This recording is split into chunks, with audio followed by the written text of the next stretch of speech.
In Ireland, very often whales get beached up. Poor misfortunate creatures. Here we see a minke whale. These make the most excellent sushi.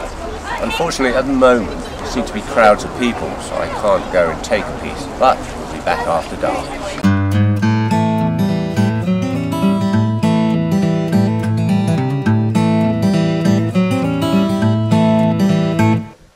Hello, and welcome to this edition of Nutrition for the Elderly. This week we'll be tackling sushi.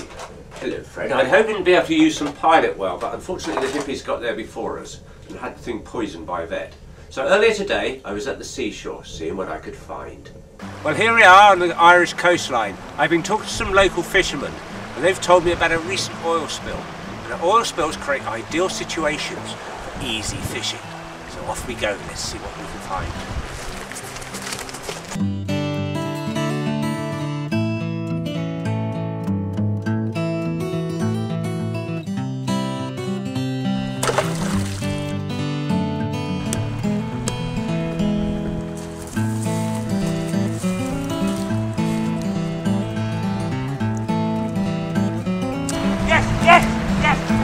Here we are.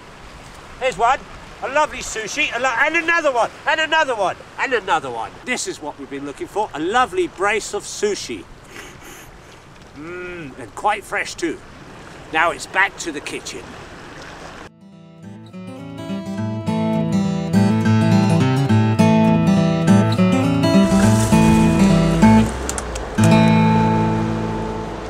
Well, here we are, home in the hunter's kitchen. Now the first thing we need to do with our sushi is to gut them. This is not always a pleasant process, and if you're a bit squeamish you can take the fish to your local GP who will be delighted to gut them for you. So you take your knife, slice up through the belly. I clicked it and whoop, that's that one done. Not a nice thing to do. Leave them there, but we'll put those aside. And sushi number 2. Oh, there we go. Go off, Fred. Now we put our fish guts aside and lay our sushi out like this. Wipe some of the mess off them because they don't look nice. Very important with sushi that they're marinated. So the first thing we're going to be doing is making a nice marinade. And for this marinade, you'll need a receptacle. Teapot will do. I like to use this because it's something I've always used. Into the teapot, pour a little wine, a little of Lucia's cider, not too much, you'll get angry, a little oil, so a bit of already used oil is nice in the frying pan, and some lemon juice. One lemon. My sister sent me a butt plug for Christmas, which I find comes in very handy for juicing the lemon. Serves two purposes. Like this, and give them a good squeeze. Good. Put the lid on the teapot and squish it. Now marinating can take 3 or 4 hours, and some of us haven't got that long to live. So I have a little trick that I learned in a whorehouse in Hiroshima, and I'm going to show it to you now. Tricky buggers are Japs, very cruel in the war I hear, but even Eskimos can be cruel, you know. Everybody makes mistakes. Right, so now what we need to do is find ourselves an electric drill. So you take your drill, preferably Japanese because they make good drills, and you take your fish, and being careful not to drill all the way through the fish, you make a series of small holes. About 15 centimetres apart. There you go, like this.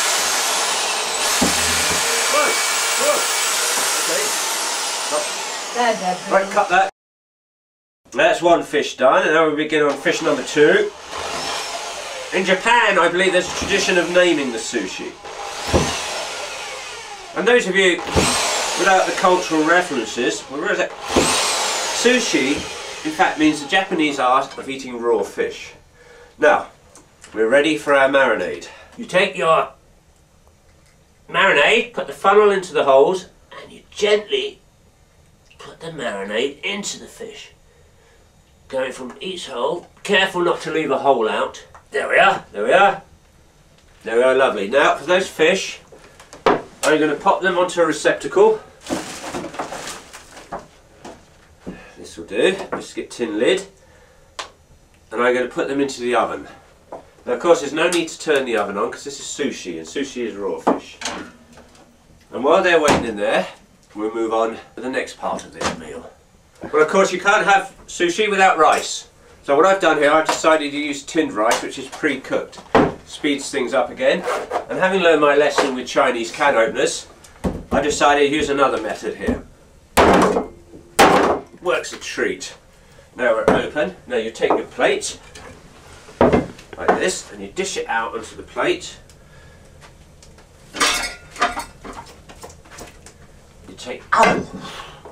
You take your rice, spoon it carefully on the plate in a little long line. Remember, in Japan they place great importance on food presentation and torture.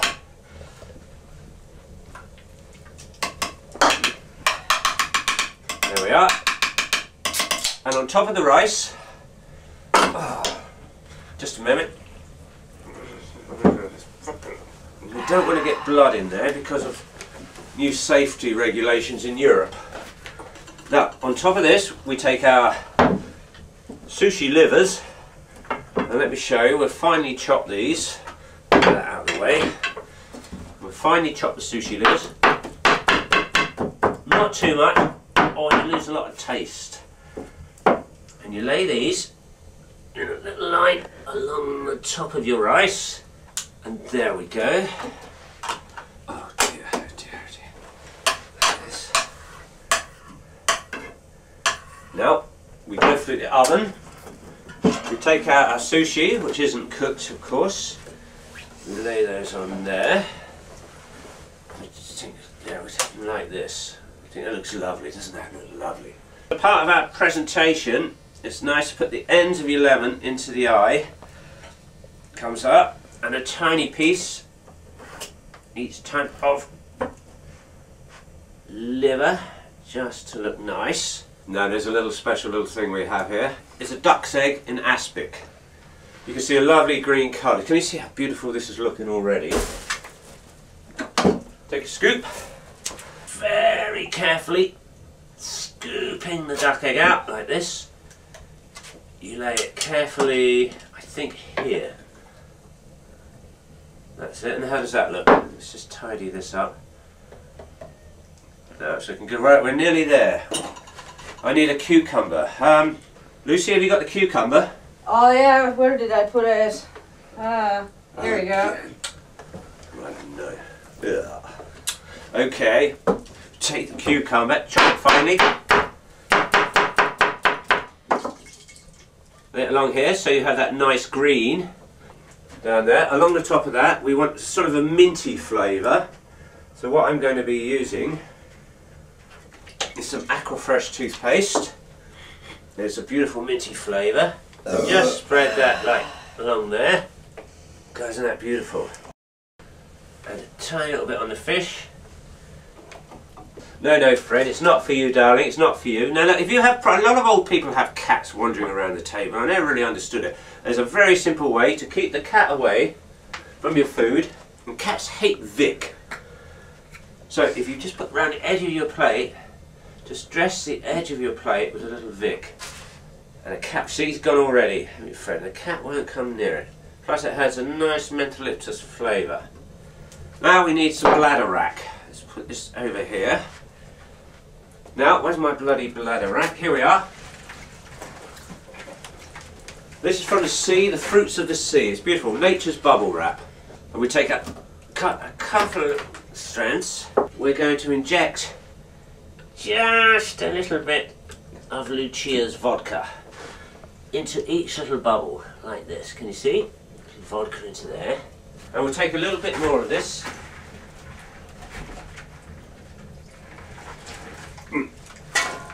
Onto the table like this. Oh!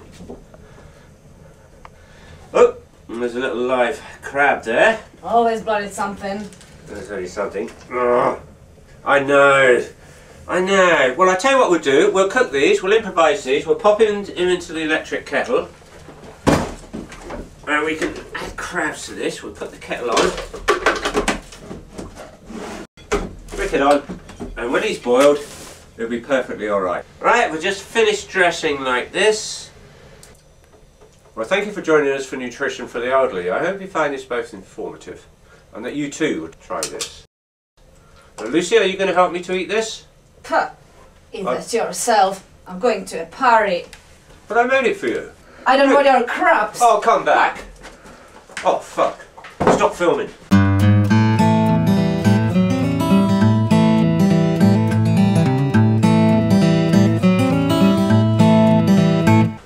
Stop filming, I'll fucking go. Come and have your dinner. Come and have your dinner. I'll back up.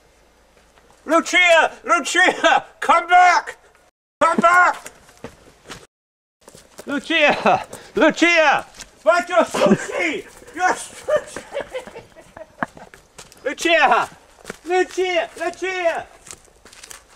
Oh! Thank you for watching Nutrition for the Elderly. I hope you can join us next time. Lucia! Lucia!